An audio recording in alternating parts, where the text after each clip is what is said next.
about, well, something that I've been working on, blockchain development skills, and I'm trying to get myself a job somehow, or at least getting more involved with the Solana blockchain. So by doing that, we're going to be creating a video series on going through this escrow example on the Solana blockchain. So we're going to go through this together.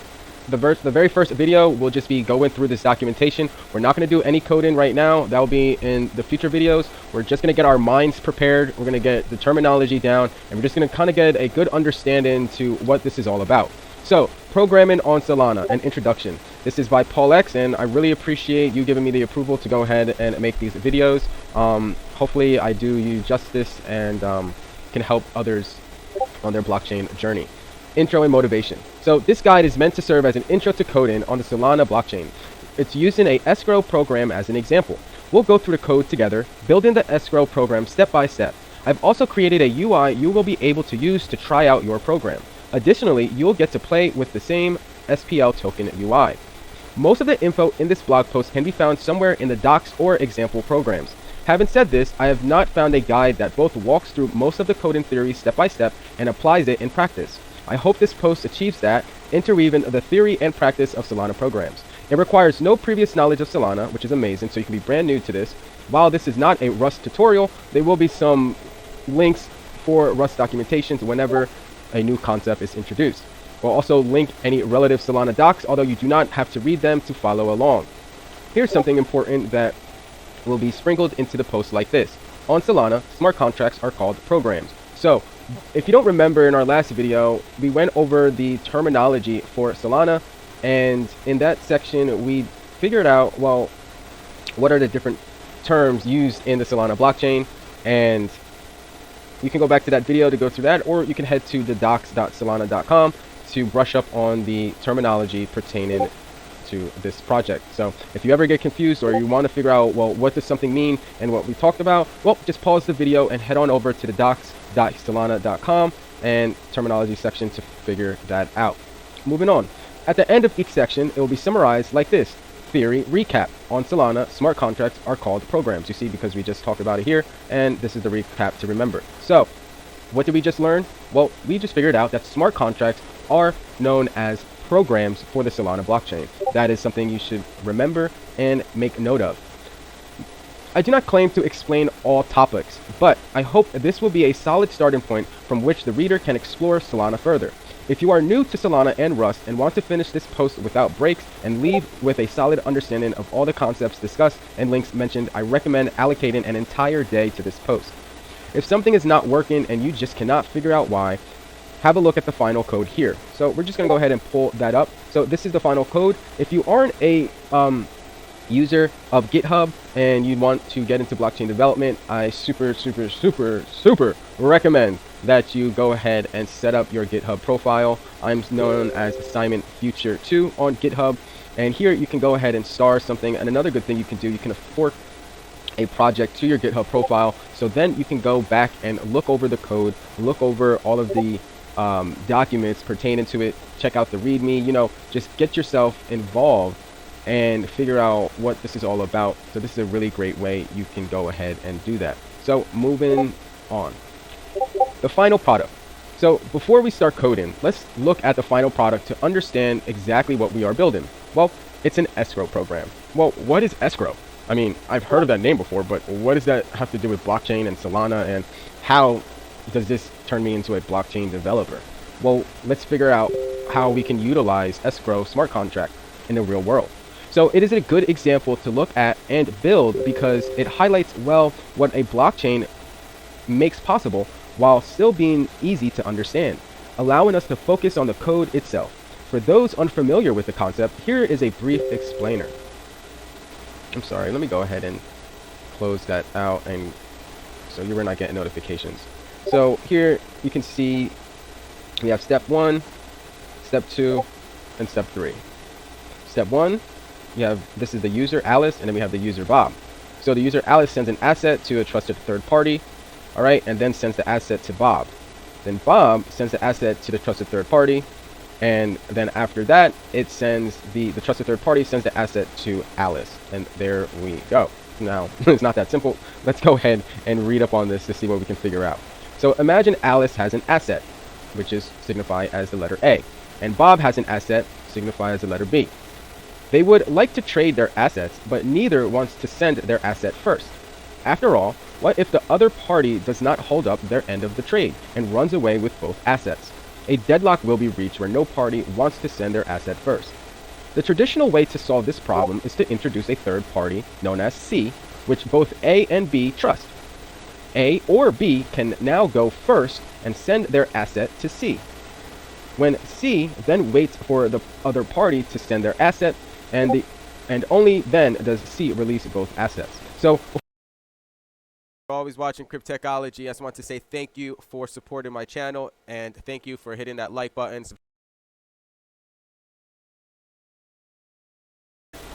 Hey, what's going on, everybody? Sorry, I had a little bit mixed up there. So this is moving on. So here's another way we can explain this scenario here.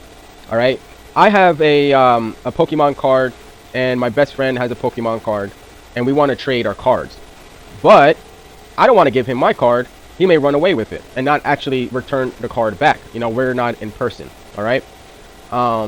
So what should we do? Because even if we are in person and I hand my card to him, he could turn around and run away, and vice versa. He can give me the card first, I could turn around and run away. All right. So what do? We get a mutual third party. We call in a friend that knows both of us. All right. We both know our friend John. We go to the same school, and we're like, yo, John, you don't collect Pokemon cards. You have no idea about any of this, but you know me and you know him. We want to make a trade, and we need someone to make sure that everything goes smoothly. So what do? I give my Pokemon card to John, and my friend gives his Pokemon card to John. Now John has both Pokemon cards. He is the trusted third party. Now, before John gives my Pokemon card to my friend, and before he needs to make sure that he receives my friend's Pokemon card. Okay? And vice versa. Before he can give me my friend's Pokemon card, he needs to make sure that he has mine. Alright, so John is that third party. John now has both Pokemon cards in hand. He can verify that both are in his possession. Now, when that happens, he disperses the Pokemon cards to the rightful party. So now, the one that I've wanted from my friend comes to me, and the one that I gave to John goes to my friend. And now we have a full transaction where everybody wins. Now, let's take that process and put it into the blockchain and put it into this escrow example. All right, so Alice has an asset, you know, Bob has an asset. We both send our asset to the third party. We both send whatever item we are exchanging to that third party. All right. Now, once that third party has everything in hand, they can confirm that they have what was said that they was going to send. Then that third party can say, all right, everything is cool. Let me go ahead and send it to the right parties. That's why it's important that it's a trusted third party, because someone can say, well, damn, what happens if the third party runs away with it? Well, that is totally true. But at the same time, there are other ways to remedy situations like that. But to stay on topic, that's essentially what this is about. We have three groups. One of them is the mediator, and the other two are the transaction parties. I want what you have, you want what I have. We don't trust each other for a can of paint. Why? Because we just don't know each other that well. We met online or something like that. Who knows, whatever it is. So we need to bring in John. We need to bring in a third party that we both trust, so we can do this transaction and everybody wins. So the traditional way to solve this problem is to introduce a third party, which is C, which is what we talked about. Now, the blockchain is a way to replace the trusted third party. You see, with blockchain, you have code on the chain, and specifically a smart contract that verifies the act the same way as a trusted third party would. So instead of having three different individuals, all right, now that trusted third party is the blockchain. So we don't actually need to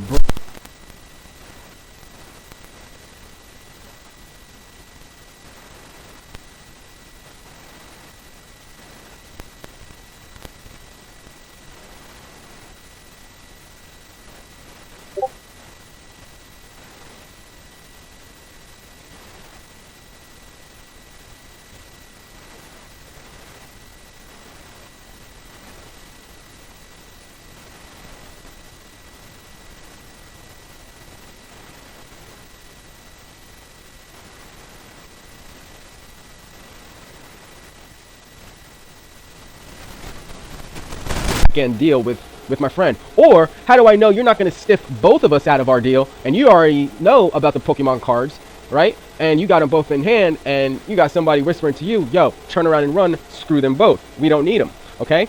So that's what that's talking about.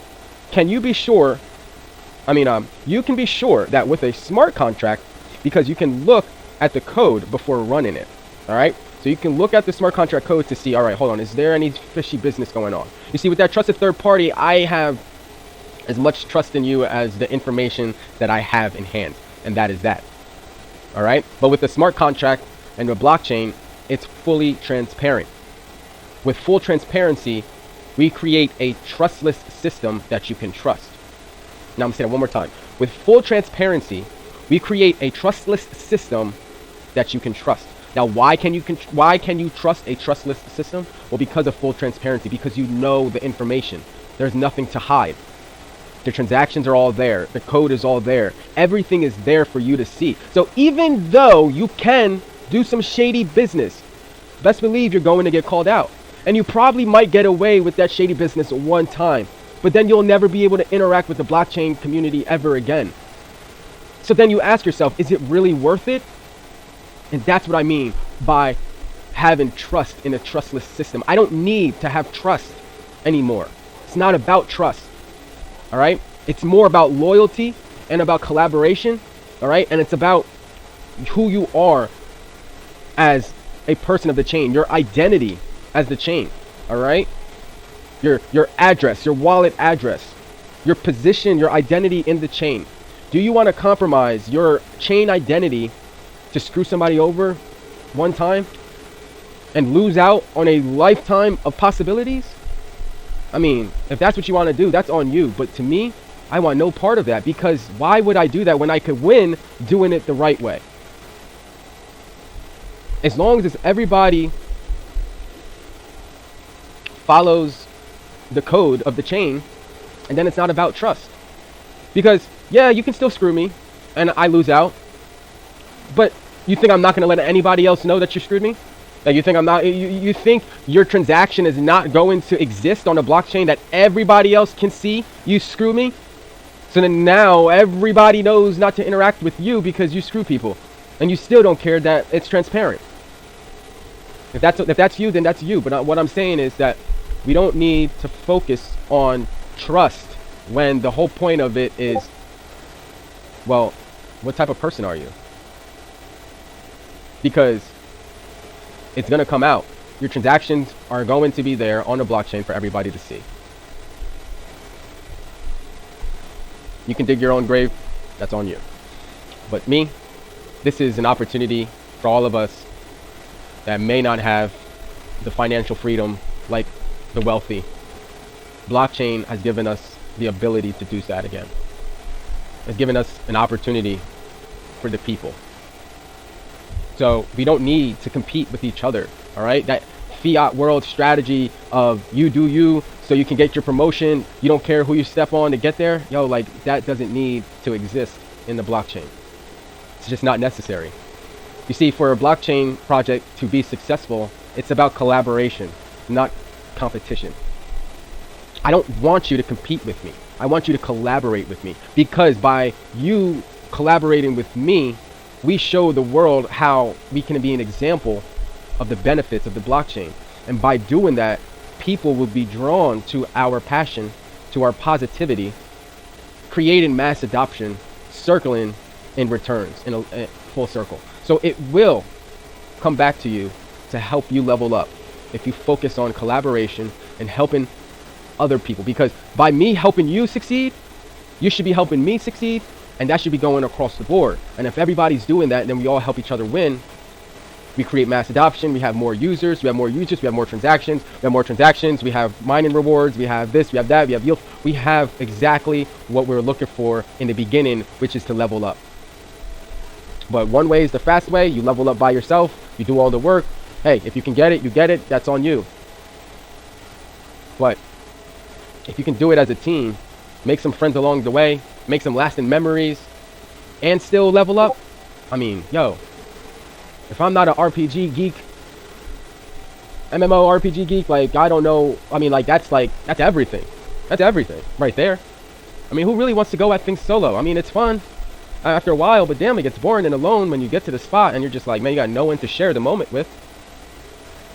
And how do you improve and how do you grow if you're only ever talking to yourself or challenging yourself, or only looking for people that you teach where you're the smartest person in the room or in the circle? Well, that's not going to help you grow. So sorry for that little rant there, but blockchain's important to me. Okay, so back to this. So that's what escrow is. That's what this is about. It's about trusting the smart contract to be our third party so we can have asset transactions, asset trading with two people across the world that may not know each other, may not trust each other. But what we both trust is the blockchain. What we both know is the blockchain. What we both understand is the blockchain. And the blockchain offers the smart contract that gives us the ability to trust in a trustless system. So building the escrow program, all right, Alice's transaction. This is about setting up the project now. So we're going to head on over to the template repo. Okay. Here we're going to click use this template. Right here, use this template. All right. And you can set up a repo. The Solana ecosystem is still young, so this is what we've got for now. The VS Code, Virtual Studio Code with the Rust extension is what I use. You'll also need Rust. Additionally, go here to install the Solana DevTools. If you're on a Mac and there are no binaries for the version you want, follow the build from source section and add installed the bins to the path. The Solana-install init step is unnecessary and does not work, so ignore it. If it doesn't build because a command cannot be found, well, try installing core utils or bin utils with homebrew. Like I said, this video is literally just about going over the terminology. In the next video, we're going to be going through this process with the actual code. I did actually just get myself a new Mac for my blockchain development skills and improvement projects. So we'll be utilizing a Mac as well. I will also be making a video going through this process with the Raspberry Pi, but that is later on after this series has completed. I'm not going to do it at the same time. If you don't know how to test Solana programs yet, no problem. Remove all the testing code. Testing programs is a topic for another blog post. So remove the testing code in lib.rs as well as the test folder next to the source. Lastly, remove the testing dependencies from cargo. It should now look like this.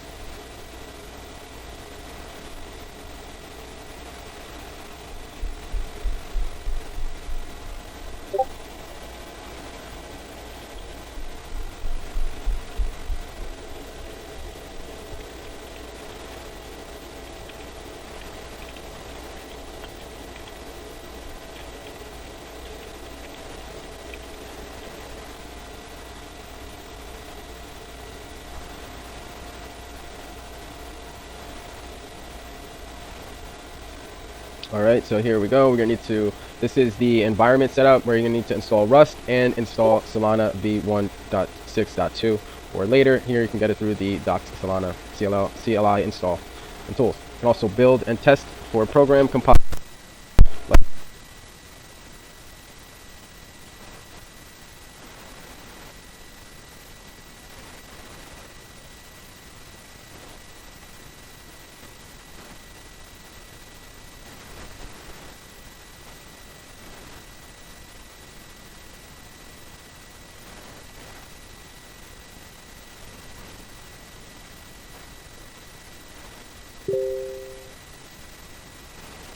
Call a program. All calls go through the function declared as the entry point. So let's just, here we go, we have a note. When called, a program is passed to its BPF loader, which processes the call. Different BPF loaders may require different entry points. The reason for the existence of multiple BPF loaders is that it itself is a program. If updates are made to the program, a new program version has to be deployed. We can see that the BPF loader we are using requires the entry point function to take 3 arguments. We have the program ID, which is simply the program ID of the currently executing program. Y you'd want to access Why you'd want access to it inside the program will become apparent later. We have the instruction data, is data passed to the program by the caller. It could be anything. And finally, to understand what accounts are, we have to dive deeper into the Solana programming model. The reason we need accounts is because Solana programs are stateless. Now, what do we mean by that? So here is the programming model and the overview. And so we're just going to read this real quickly. An app interacts with a Solana cluster by sending it transactions with one or more instructions. The Solana runtime passes those instructions to programs deployed by app developers beforehand. An instruction might, for example, tell a program to transfer lamperts from one account to another, or create an interactive contract that governs how lamperts are transferred. Instructions are executed sequentially and atomically for each transaction. If any instruction is invalid, all account changes in the transaction are discarded. So to start developing immediately, you can deploy, build, deploy, and run one of the examples as you continue going through. And here we have transactions, accounts, runtime, and calling between programs. The Solana runtime allows programs to call each other via a mechanism called cross-program invocation.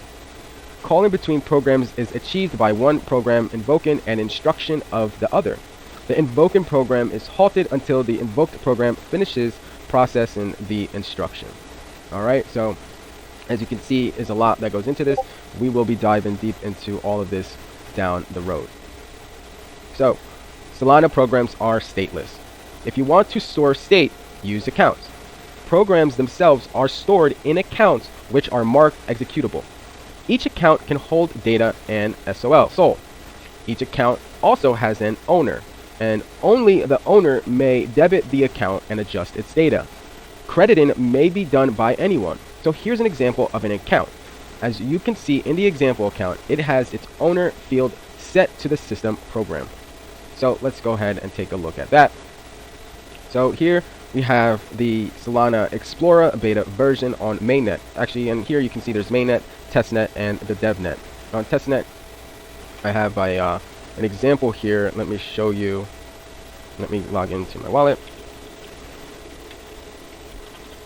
If I can remember my password. Okay, cool. So you see I have an Solana Sol token here, and I have an unknown token that we've created, started the process. But here you can see the transaction. It was a success. This is the timestamp. Finalized it. This is the fee, and here are the account inputs. So we have the signer. This is our token balance. We have 10 tokens. This is the token address. This is the address it went to. Here are the instructions like we were just talking about. So we want to create an account, initialize the mint, create an account, initialize the account, mint to, and then here's the program log of everything that we were just doing. Okay. Now let's go back to what we had here. So let's go back to mainnet. Alright, so this is the Sol balance. Alright. This is the address. We have the owner, which is the system program. Is it executable? No. Alright, and this is the history and tokens. So history, it gives us the transaction signature, the slot, and the age, and all of that.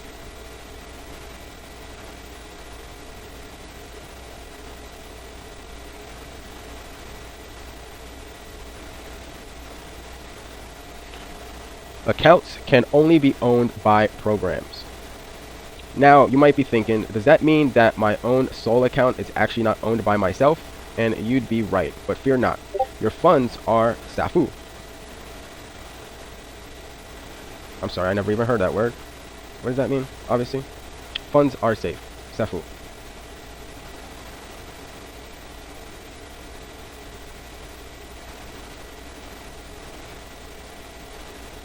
Yeah, the CEO of Binance tweeting that, we may have to pick a different word, especially after all them CEOs they've been going through. But anyway, the way it works is that even basic Sol transactions are handled by a program on Solana, the system program. As a matter of fact, even programs are owned by programs. Remember, they are stored in accounts, and these executable accounts are owned by the BPF loader. The only programs not owned by the BPF loader are, of course, the BPF loader itself and the system program. They are owned by the native loader and have special privileges such as allocating memory or marking accounts as executable. Wait, it's all programs.